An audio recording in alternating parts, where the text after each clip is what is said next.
Hey everybody! So I'm here again with Ankela. And yeah, how are you? Thanks for inviting me. I feel very good. Yeah, actually the secret is I'm at Ankela's house. That's why there's such a great bookshelf. But yeah, thanks. This is great. I've been looking forward to this visit for a while. Okay, so people have lots of questions for you, as you know. So should we just go through some of them and Go just ahead. chat? Okay. Go ahead. Chat with Ankela. Okay, so first up we have somebody, oh, this is so sweet. They're saying, first, I love your videos together. I do too. So this person would love for you to share your heart about living in community, the struggle and the joys. Anything that comes to mind? Of course, you probably would ask about my husband. Of course. And in general, and that works the same with the community, if I have an attitude of forgiveness and not judging, it stays peaceful. Yeah. Of course, there are always questions that might rouse something in me or in him or in the person next to me that there would not be in agreement about.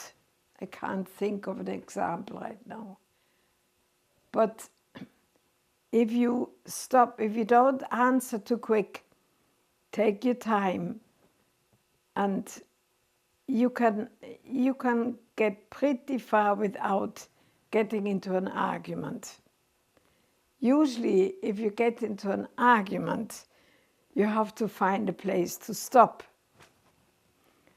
And often that place is hard to find.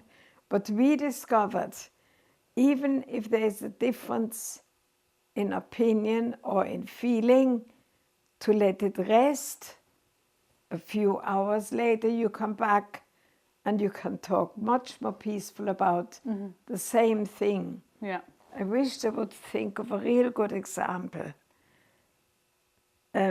Well, even just in bringing up your kids, questions come up. Should you let them climb the tree? I'm actually afraid the way he's climbing that he'll fall. And the other one will say, of course, it's good. It's good if they dare to climb. And then often if you just leave it and quietly watch, the question comes to rest. Yeah. And answers itself. It doesn't need to be a question of separation. Yeah. And so you're saying that, like marriage, community is sort of similar. Like, Yeah. you gotta, if there's arguments, or sometimes you just have to let things rest, and then sort of things come out of it, or things resolve themselves. Of course, you have to talk things through, as with marriage, obviously. Yeah, that's really good. But so the question was also about the joys. I mean, that's the struggles, but let's talk a bit about the joys, because there's a lot. There are lots of joys. I tell you one thing. We've lived in a house at other times in the community when there were no children. And really, after a while, you miss even the squealing, even the being admonished by the parent. Children need to be a part of your life. Right now, we live next to a family that has a set of twins. Yes. And they're growing up together. They're always together. And you know when they're in the house. Yeah. Sometimes they're 3 years old, right? Yes. Or so, 3.5. Yes. And it adds to life. I could not imagine it without. Yeah. So just a little bit of background or, context for this is within our communities, often depending on what the needs are of different families or different older folk or different people, families will move around. So like say somebody's having a hip surgery and they need to live on a ground floor level, well, another family may move out so that family can move in. So there's quite a bit of, I would say, like moving around. So Ankela and Olfetter have sometimes lived in apartments where there's no kids and sometimes with kids. Sometimes I pity our neighbors because we're pretty loud. Well, definitely. We have the squealing kids.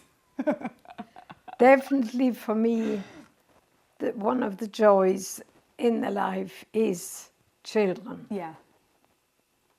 Yeah. And the other part is, I am 84 now, and when I feel like at come 8 o'clock in the morning, I feel like I need to be with people, I can walk to our factory, we call it shop, and always find a job to do. Yeah, that's pretty amazing. It is amazing. I don't need to ask about security and there's always company if I want it, and I can also be quiet if I don't want it. Yeah.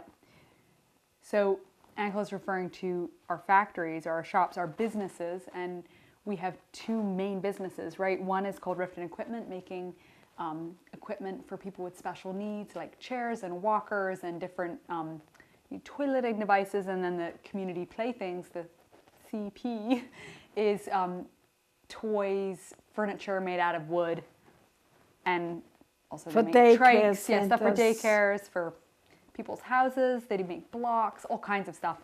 So what do we have here? Which factory do you have What here? I do is work at an industrial machine, sewing machine. Oh, sewing, yes. And I sew skins.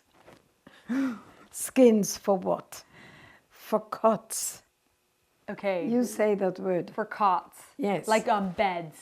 Yeah. Like little children. So We that's make for two- daycares. Like Yeah, right, daycares? yes. Yeah. We Then you make- can stack them up, and they're Yeah. little metal frames, and then the sheet wraps around them. They're And pretty we comfy. I mean, I haven't gone on one for a while. They but- are. They Okay, are. that's fun. So Ankela is a seamstress, for those of you that don't know, and as you can see, she also is a knitter. We should take a break and hear what you're knitting about today. But this is a scarf with variegated yarn, again for the project for the homeless. Right. Okay. You were telling about that last time. Yeah. It's really pretty. It I eventually love will that. become a long thing. Okay. So we're just at the beginning. How long do you think it'll take to make? It takes me 1 hour to knit triangle like this. Oh, so it's going to be triangle. It's triangles. Triangle, triangle. That's Yeah. terribly cool. I like that.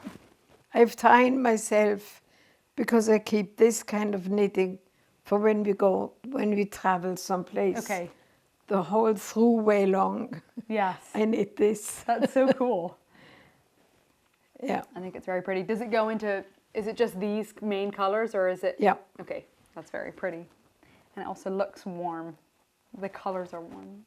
So I also think a lot about the joys and struggles of community, because I'm, at the beginning of my life, still feels like, but yeah, there are just like lots of joys. And for me, raising little kids and having neighbors that love them and don't mind those squeals and welcome them into their house, I love that. And I also just like the camaraderie of the shared kitchen. Yeah. So Chris and I live by a family. They have teenage kids. They have a couple that are in college already. They have a son that's younger. And I just love just going to the kitchen and like chatting with with their teenagers or with the mom. And it's so much fun. So I love that. And then, there are those times where it's just like, can we not see our neighbors? Can we just have a minute to gather our family? So there is definitely like opportunity for that too. And I also, one thing that I do appreciate is sometimes it's not always like super helpful, but I do appreciate when somebody notices maybe my son Branson like isn't listening to me, and somebody like your age or somebody a little younger who has had experience will come and maybe give some input, or like be like, oh hey, I remember when my son used to do that to me, and here's one way you could try, like this could be an answer for you. And it's easy to sort of, for someone like me, to be a bit touchy and sort of be like, excuse me, I got this. But then remembering to be like humble and to accept help and advice from other people, I think is a good thing. So that can be a struggle, but then it can turn into a joy. So I think that could be both. Another struggle, because it helps to be specific, Yeah. the standard of cleanliness, of keeping a place tidy Yeah. and organized. Yeah. I had to come to that point that I actually like cleanliness, I like tidiness, but I can also be quite bossy about it. Yeah. So if my neighbor is not exactly up to that standard and I get irritated, I found out it was always the best to go and ask, what do you think? Shall we keep it more on the organized level, or just quietly do it Yeah. to keep peace? Because it's not worth Yeah. fighting about that. Yeah. It's, yeah, you put a certain worth on what you talk about or struggle about. Yeah. If it brings on peace, forget it, just leave it. Yeah. And it takes humility. Yeah. Which is difficult, but it's always worth it. Yeah. That's good advice also. Okay, we can move on to the next question. I think the next question is actually in a bit of a similar vein. Okay, so this question is, hello, Ankela and Laura. I watched back the previous videos of you two together, and Ankela mentioned she's open to controversial questions as well. I hope this one is not too controversial and something she would like to share, and perhaps you will as well, Laura, since you might have your own thoughts on this. So my question is, why are you part of the Bruderhof community? Have you ever doubted staying since you were both born into it? I can imagine that you might have questioned it throughout rough times, especially when you were forced to leave the countries because you were part of this community. Maybe they're referring to when you were forced out of England because of your religious beliefs or because the community wasn't allowed to stay together in England. Maybe that's what they're referring to. Anyway, I'll keep going with the question. Did you never doubt that it was just a fact that you're there and you feel peace within that? Or was it a conscious choice wanting to be part of this community? And if so, what is it about the community that makes you want to be a part of it? Kind regards from the Netherlands. So, what are your thoughts? For me, as a teenager, I wished very much to go away from the community and have a chance just to live like other people. And I saw it with our sons also. Each one has gone through a time when they wished they would be somewhere else. Now, my chance came when I took a nurse's training in South America. Right. I spent the whole day away from the community and had a chance to discover where my standards of purity, my standards of materialism were tested. And I could take an attitude because I knew the way I was brought up. This is what is good for you. Also learning as time went on that every decision I made had a consequence. Right. And there was, whatever good or bad decision, there's always a consequence. And I honestly can say that I never doubted.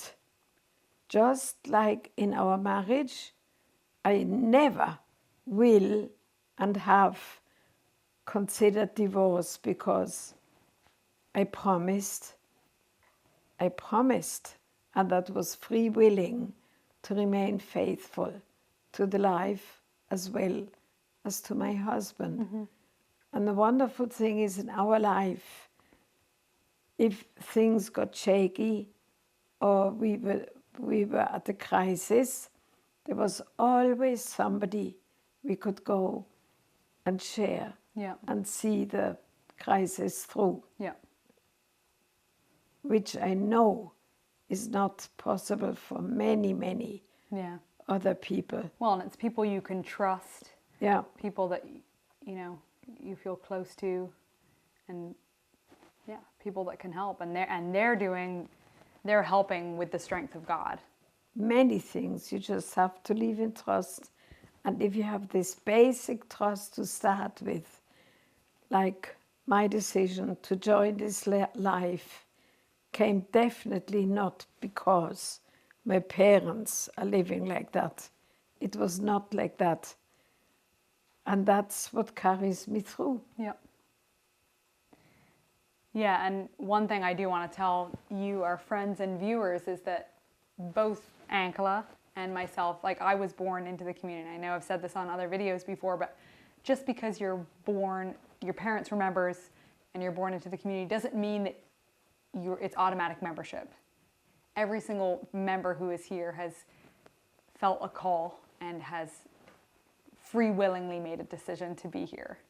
So, and like Ankela was saying, like, I mean, I guess I had a similar experience. Like, I think, like, actually any teenager sort of wants to, break the system, or like has rebellion. So whether you're on the community or whether you're off the community, whether you live on one end of the country or the other, teenagers have like this rebellious thing that goes on. I mean, I think most people can identify with that.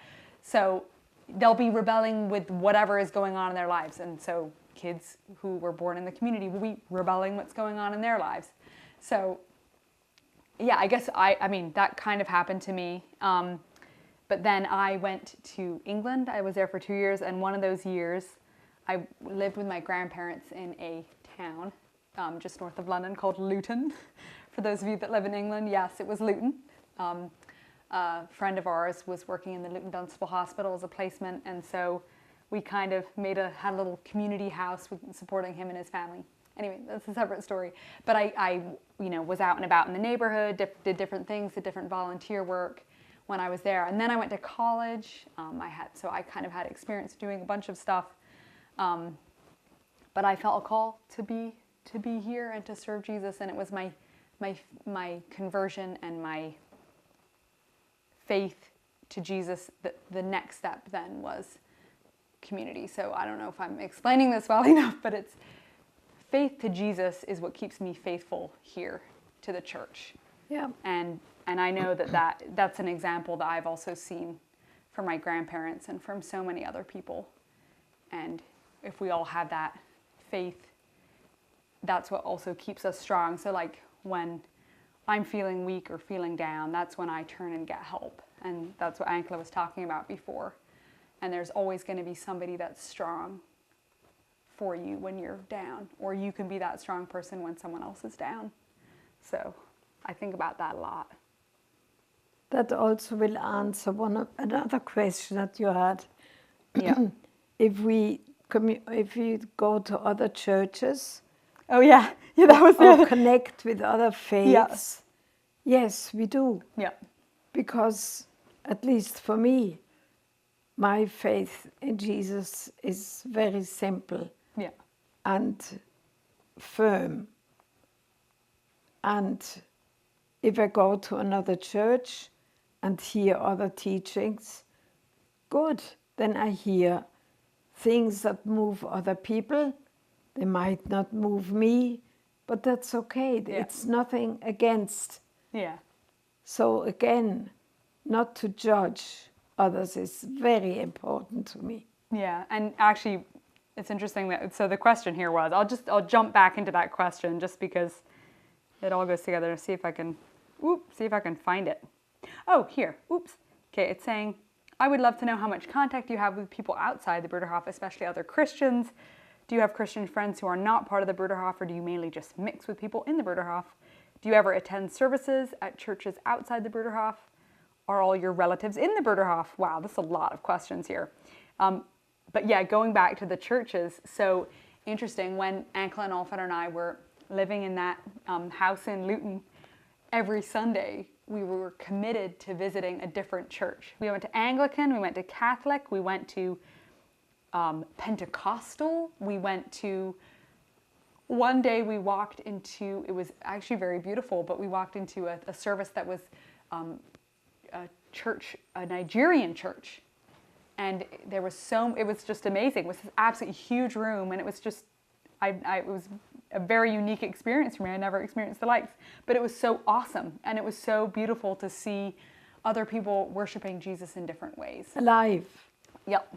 In a very personally alive way. Yeah, and we made many connections and felt very close to many people. So yes, very clear answer is yes. We definitely visit people. And another thing you should know about Ankela and Olfetter, they have friends all over the world that they are regularly in phone conversation with, in letter writing. They've gone to visit. So we have, and also locally, lots of people who they know and go visit. Okay, so we just got interrupted by Sammy. Can you see him? I hope you can see him. So Sammy is a grandchild.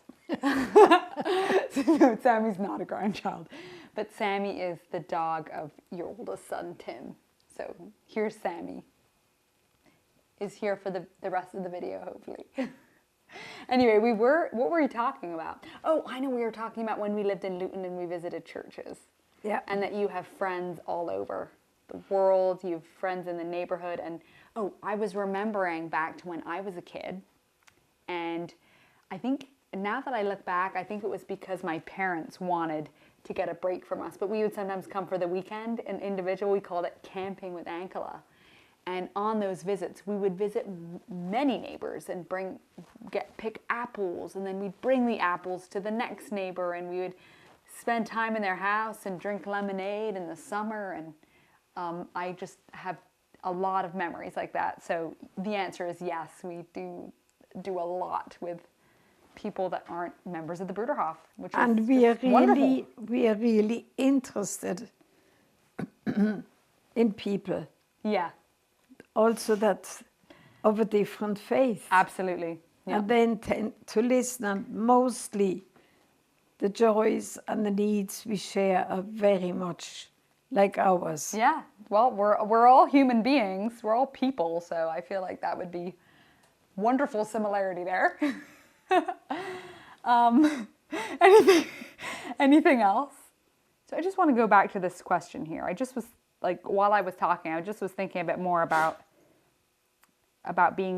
doubting. Have you ever doubted? I know we talked about it before, but I just somehow that question is just coming back into my mind again. If there's any more, did you have any more thoughts about it? Just that they honestly can say that they never, if you would ask me if I doubted meaning in my faith to God, I can honestly say no. I know not even a thought came to me, maybe God isn't true. That has never, it always has been a fact that I knew God is true. Yeah. And I guess for me, doubt is also an emotion. And or a feeling. So I don't always trust. I don't trust just emotions, because it's like a roller coaster. Here, there, and if I just believe every little thought that crosses my mind, it doesn't really work too well. So that was a really great conversation today. That was really, I enjoyed that. Yeah, I too. Yeah. And I still feel like every time we talk, I learn so much from you. Do you have any, because it's, it still feels like we're early in the new year. Is there any hopes or things that you're looking forward to this year, or any big plans? I don't know. Well, it is winter now. Yes. But summer is still coming. Yes. And I still would love to go in a boat on the Hudson River all the way down to New York City. Let's make that happen this summer. Let's make that happen. I really think we should. That would be such fun. It would be. And the Hudson River, for those of you that don't know, is a gorgeous river, and the Mount community has some riverfront that we get to enjoy, so it is very beautiful. It's a special river. I don't know. Okay. I'll stop before you say anything else. Maybe we'll see you soon again. Yes. Maybe we will. That would be wonderful. And more questions. More questions. Yeah, we love questions. So hopefully we answered them well enough. Okay, well, until next time, we'll see you all. Be safe, be good. And in the meantime, we will too.